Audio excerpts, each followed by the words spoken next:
광고 위약금 560억 안세영 놓친 배드민턴협회 나이키 등판하다 공식 사과문 발표에 사퇴 촉구 빗발쳐. 안세영이 2024 파리올림픽 여자 단식 배드민턴에서 금메달을 따자마자 대한배드민턴협회를 향해 폭탄 발언을 날려 연일 논란이 일고 있다. 협회와 안세영은 여러 쟁점을 두고 진실 공방을 벌이는 모양새로 접어들었다. 이런 가운데 국내 주요 온라인 커뮤니티에는 나이키 안세영 대형 5개 광고 시작라는 제목의 게시물이 올라와 널리 퍼지고 있다. 화제를 모은 해당 나이키 광고에는 승리는 아무에게나 주어지지 않는다. 저스트 도 이트라는 문구와 안세영의 얼굴이 함께 나타나 있다. 최근 나이키 공식 SNS에도 안세영 관련 게시물이 올라와 눈길을 끌기도 했다. 이번 사례는 올림픽에서 금메달을 딴 스타 플레이어가 스포츠 브랜드 광고를 찍은 것으로 단순하게 바라볼 수도 있다.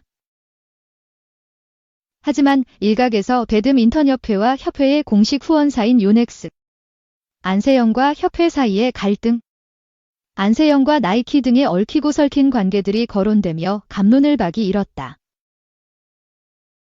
해당 나이키 광고를 확인한 대다수 네티즌은 힘든 과정 속에서도 이번 올림픽에서 금메달을 따낸 안세영에게 전폭적인 지지를 보내고 있다.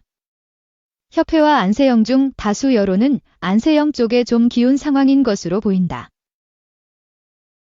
다만 일부 네티즌은 협회 소속인 안세영이 협회의 공식 스폰서가 아닌 다른 브랜드와 대형 광고를 찍는 것이 현 규정상으로 가능한 일인지 의문을 표했다.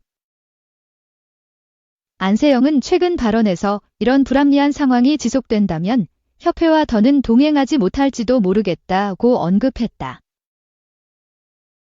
이 발언이 표면적으로 내세우는 것은 개인 자격으로 국제대회에 참가할 권리를 달라는 것쯤으로 해석된다. 하지만 해당 발언 이면에는 협회로부터 자유로워진 이후 개인 후원 계약 등을 통해 자신의 이익을 극대화하려는 의도가 숨어 있을 수도 있다는 주장이 일각에서 제기되고 있다. 지난 7일 방송된 YTN 뉴스온에 따르면 현재 안세영과 나이키 계약에 대해서 정확하게 밝혀진 바는 없다. 다만 나이키 주요 채널에 안세영이 등장하는 것과 관련해 협회와 요넥스 측은 당황스럽다는 분위기를 풍긴 것으로 전해졌다. 동종업계 스폰서는 둘 수 없다는 규정 아래 협회와 요넥스의 계약이 맺어진 것으로 파악됐다. 안세영은 이번 올림픽 기간 동안은 요넥스 제품을 사용한 것으로 확인됐다. 꽤나 복잡해 보이는 이러한 상황 속에서 과연 안세영과 협회의 문제, 진실 공방이 어떻게 끝맺음을 짓게 될지 귀추가 주목되고 있다. 2. 배드민턴협회 국가대표 징계 규정 강화. 안세영 겨냥 아니다. 대한배드민턴협회가 국가대표 자격을 박탈할 수 있는 규정을 마련한 것을 두고 안세영을 겨냥한 것 아니냐는 의혹이 불거지자 법측성 보도라고 반박했다.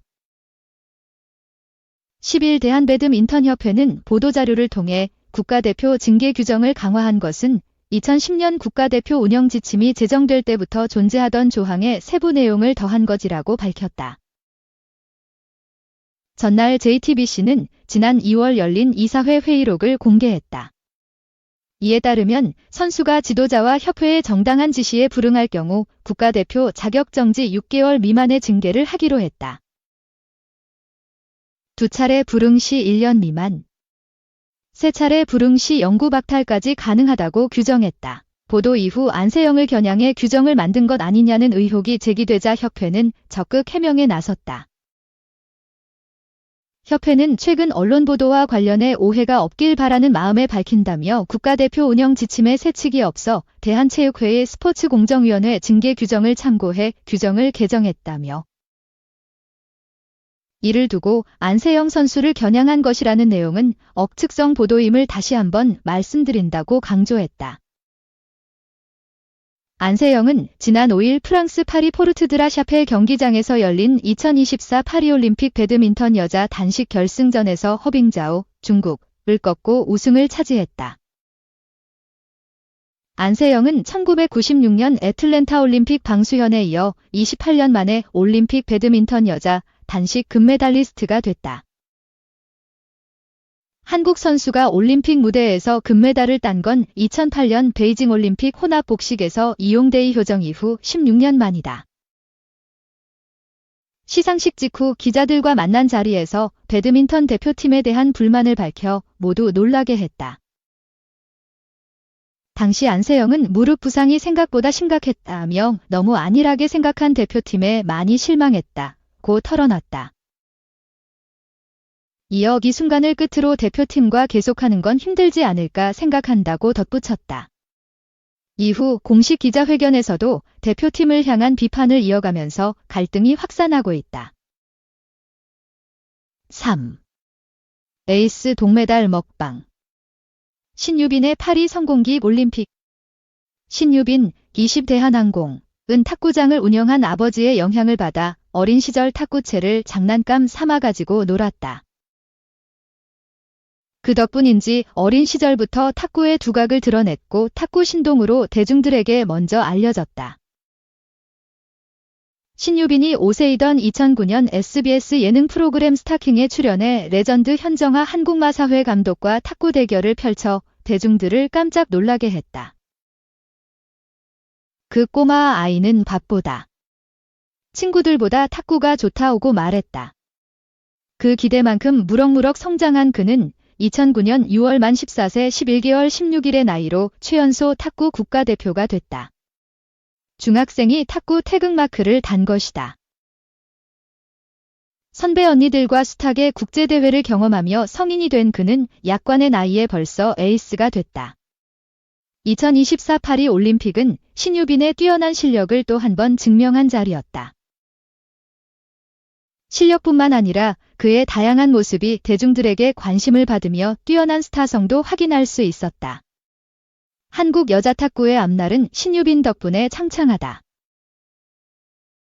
신유빈은 10일 한국 시간 이은혜 기상 대한항공 전지희 미래에셋증권 왓짝을 이뤄 출전한 2024 파리 올림픽 탁구 여자 단체전 3위 결정전에서 독일을 3대 0으로 꺾고 동메달을 목에 걸었다. 한국 탁구는 여자 단체에서 2008년 베이징 대회 동메달 이후 16년 만에 메달을 땄다. 신유빈은 이번 올림픽 한국 탁구에 유일하게 2개의 메달을 딴 선수가 됐다.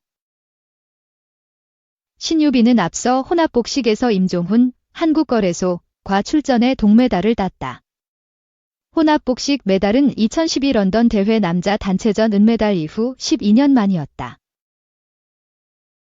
10일 현지 시간 프랑스 파리 사우스 파리 아레나에서 열린 2024 파리올림픽 여자 단체전 동메달 결정전에서 독일과 세 번째 게임에서 승리한 전지희, 오른쪽과 신유빈이 서로 포옹하며 기뻐하고 있다. 모두 신유빈이 뛰었다는 공통점이 있다. 세계 탁구의 주도권을 철옹성 중국이 가지고 있다는 점에서 신유빈이 만들어낸 올림픽 동메달은 뛰어난 성적이다. 신유빈은 4위로 마감한 여자 단식을 포함해 혼합복식과 여자 단체전에서 모두 동메달 결정전을 경험하면서 자신의 성장을 증명했다. 신유빈은 17세의 나이로 출전한 3년 전 2020 도쿄 올림픽 여자 단식에서 32강에서 탈락했고 단체전에서는 8강에서 멈췄다. 그때와 비교하면 큰 발전이다. 파리 올림픽은 신유빈의 인기를 확인할 수 있는 자리였다. 바나나와 복숭아와 주먹밥 먹방이 온라인에서 화제가 됐다. 신유빈이 경기 도중 휴식을 취하면서 입에 물고 있던 에너지젤의 판매량이 폭증하기도 했다. 신유빈의 인기는 기록으로도 확인된다. 지난 7일 파리 올림픽을 온라인 동영상 서비스에서 중계하는 웨이브에 따르면 이번 올림픽에 출전한 선수들이 과거에 출연했던 예능 프로그램에 대한 검색량과 시청 시간이 급증했다. 7일까지 웨이브에서 가장 많이 검색된 선수는 오상욱, 펜싱, 안세영, 배드민턴, 신유빈, 탁구, 순이었다. 신유빈은 스타킹뿐 아니라 MBC 예능 프로그램 무한도전, 놀면 뭐하니에 출연한 바 있다. 한편 신유빈이 동메달을 거머쥔 10일 경기가 열린 프랑스의 사우스 파리 아레나에는 올림픽 프렌즈로 활동 중인 배우 이동욱과 샤이니의 민호, 유승민 국제올림픽위원회 선수위원, 김택수 전 탁구 국가대표 김택수 등이 찾아 응원했다.